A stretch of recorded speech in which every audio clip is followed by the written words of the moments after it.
Welcome to GS film reviews. రోజుకు ఒక Hollywood movie review వస్తుంది. ఛానల్కి సబ్స్క్రైబ్ చేసుకోండి. ఈ వీడియో నచ్చితే లైక్ చేసి షేర్ చేయండి. మార్వెల్ మూవీస్ ఈ మధ్య హిట్ అండ్ మిస్గా ఉంటుంది. ఒక మూవీ నచ్చేది, ఒక మూవీ నచ్చకుండా అలా జరుగుతుంది. కానీ రీసెంట్గా ఒక 2-3 మూవీస్ బాగా నచ్చాయి అనమాట. ఇది కూడా ఫెంటాస్టిక్ 4 చాలా బాగుంది. ఫెంటాస్టిక్ 4 ఇదేం ఫస్ట్ టైం కాదు, ఆల్రెడీ 3 మూవీస్ ఉన్నాయి. First 2 movies continuation. అది చిన్నప్పుడు చూసాము, చాలా బాగా నచ్చింది. కానీ ఇప్పుడు చూసే కొంచెం అవుట్డేటెడ్ లాగా అనిపిస్తుంది. కానీ ఎంజాయ్ చేయొచ్చు, అది ఒక కొంచెం కమర్షియలే.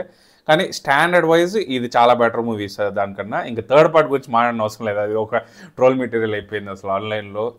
అదేం చేయలేము అసలు. మెయిన్గా నాకు ఒక డిఫరెంట్ ఫీల్ వచ్చింది ప్రతి మార్వెల్ మూవీకి లాగా కాకుండా. అసలు మెయిన్ ఆ కనెక్షన్ లేదు అసలు. పోస్ట్ క్రెడిట్ సీన్ కాకుండా అసలు కనెక్షన్ లేదనమాట.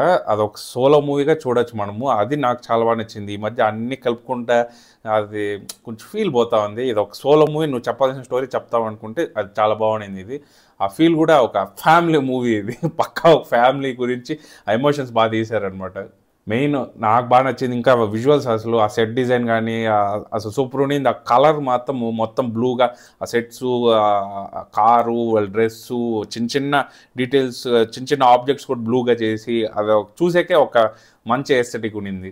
మెయిన్గా ఫ్యామిలీ మూవీ, అది మెయిన్. ఆ నలుగురు ఆ ఫ్యామిలీగా ఆ కెమిస్ట్రీ అది వర్క్ అయింది. అదే మూవీకి సూపర్. ఎందుకంటే యాక్షన్ సీన్స్ కూడా ఎక్కువ లేదు. ఎక్కువ అంటే ఏం లేదు యాక్చువల్గా. జస్ట్ ఒక చేసి సీను ఇలాగ జస్ట్ తోసుకునేది అలాంటివి ఉంటాయి, కానీ యాక్షన్ సీన్స్ అస్సలు లేదు. అది నాకు బాగా నచ్చింది. ఇంకా రిఫ్రెషింగ్గా ఉండింది. ప్రతి మూవీలు కొట్టుకుంటా ఒక గంట సేపు అరగంట కొట్టుకుంటూ ఉంటారు, విసుకొస్తుంది. కానీ ఇది బాగా నచ్చింది. మెయిన్ మూవీ నచ్చేది ఎందుకంటే క్యారెక్టర్స్. ఆ నలుగురు క్యారెక్టర్స్ బాగా కనెక్ట్ అయిపోతాము. నాకు మాత్రం మెయిన్ నచ్చింది వచ్చి ద థింగ్. అతను మాత్రం వాళ్ళే ఒక ఫీల్ గుడ్, ఒక వంట చేసుకుంటా ఒక ఫీల్ గుడ్గా వెళ్ళింది. అసలు ఆ క్యారెక్టర్ ఎక్స్పెక్ట్ చేయలేదు, అంత బాగా తీశారండి కొన్ని.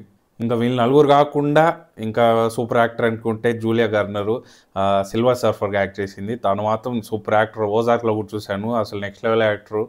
దీంట్లో కూడా కొంచెం బ్యాక్ స్టోరీ ఇచ్చి అంతా ఆ క్యారెక్టర్ బాగా తీశారు. ఇంకా మెయిన్ విఎఫ్ఎక్స్ అసలు మూవీ మొత్తం ఆ ఫేస్ ఎక్స్ప్రెషన్స్ అదంతా అసలు సూపర్గా చేశారు. బాగా ఆ విఎఫ్ఎక్స్ బాగా నచ్చింది నాకు.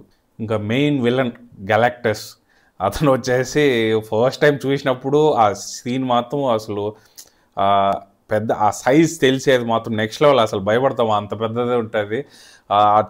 తను చూస్తేనే భయం వేస్తుంది. ఆ షాట్ మాత్రం నెక్స్ట్ లెవెల్ హ్యాండిల్ చేశారు.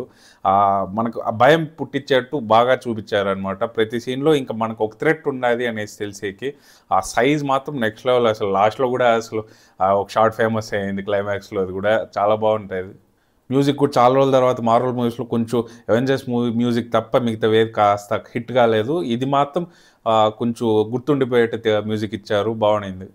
వాళ్ళ కార్ మాత్రం నాకు చాలా బాగా నచ్చింది. ఒక ఫ్లిన్ స్టోన్స్ ఆ టైప్లో గుర్తొచ్చింది నాకు, అది బాగా నచ్చింది అసలు. ఇంకా రాబోయే అవెంజర్స్ మూవీ కూడా కనెక్షన్ పెట్టారు పోస్ట్ క్రెడిట్ సీను, అది మీకు నచ్చుతుంది ఖచ్చితంగా. ఇంకా మూవీ మాత్రం అది ఏది కనెక్షన్ లేకుండా బాగా చేశారు. ఇంకా పోస్ట్ క్రెడిట్ సీన్ ఇంకా అవసరం కదా, అవెంజర్స్ రాబోతుంది, కనెక్ట్ చేశారు, బాగుండింది. మీకు ట్రావెల్ వీడియోస్ ఇష్టం అనుకుంటే నా ఛానల్ ఇంకోటి ఉంది, ఒకసారి చెక్ చేయండి. నెక్స్ట్ వీడియోలో కలుసుకుందాం. పీస్.